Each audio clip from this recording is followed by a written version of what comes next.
Hi friends, రాబోతున్న 2-3 రోజుల్లో మన యొక్క ఆంధ్రప్రదేశ్ రాష్ట్రంలో విభిన్న వాతావరణ పరిస్థితులు అయితే మనం చూడబోతున్నాం అనమాట. సో ఒకవైపు బలమైనటువంటి పిడుగులతో కూడినటువంటి వర్షాలు పడే అవకాశాలు ఉన్నాయి. అలానే మరోవైపు ఉష్ణోగ్రతలు 46 డిగ్రీలకు చేరి తీవ్ర వడగాల్పులు వీచే అవకాశాలు అయితే ఉన్నాయన్నమాట. సో ఇలాంటి విపత్కరమైనటువంటి వాతావరణ పరిస్థితుల దృష్ట్యా రాష్ట్ర ప్రజలందరూ కూడా అప్రమత్తంగా ఉండాలని చెప్పి రాష్ట్ర విపత్తు నిర్వహణ శాఖ ఎండి గారైనటువంటి ప్రకాష్ జైన్ గారు అయితే తెలియజేస్తా ఉన్నారన్నమాట.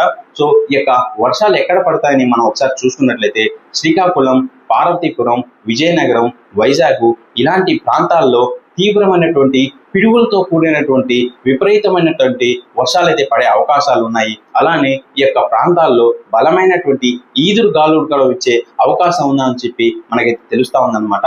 సో అలానే దక్షిణ కోస్తా ప్రాంతాలైనటువంటి నెల్లూరు, చిత్తూరు, కొన్ని ప్రాంతాలైనటువంటి ఒంగోలులో కూడా ఒక మోస్తరు వర్షాల నుంచి భారీ వర్షాలు అయితే పడే అవకాశాలు ఉన్నాయని చెప్పి మనకైతే తెలుస్తా ఉందన్నమాట.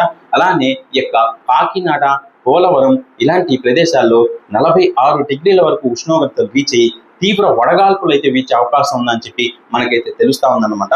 సో ఇలాంటి విపత్కరమైనటువంటి వాతావరణ పరిస్థితుల దృష్ట్యా రానున్న 2-3 రోజుల్లో రాష్ట్ర ప్రజలందరూ కూడా అప్రమత్తంగా ఉండాలని చెప్పి రాష్ట్ర విపత్తు నిర్వహణ సంస్థ వాళ్ళైతే తెలియజేస్తా ఉన్నారనమాట. సో ఇలాంటి ఇన్ఫర్మేటివ్ వీడియోస్ని మీరు అందరూ లైక్ చేయండి, షేర్ చేయండి, సబ్స్క్రైబ్ చేయండి. Thank you.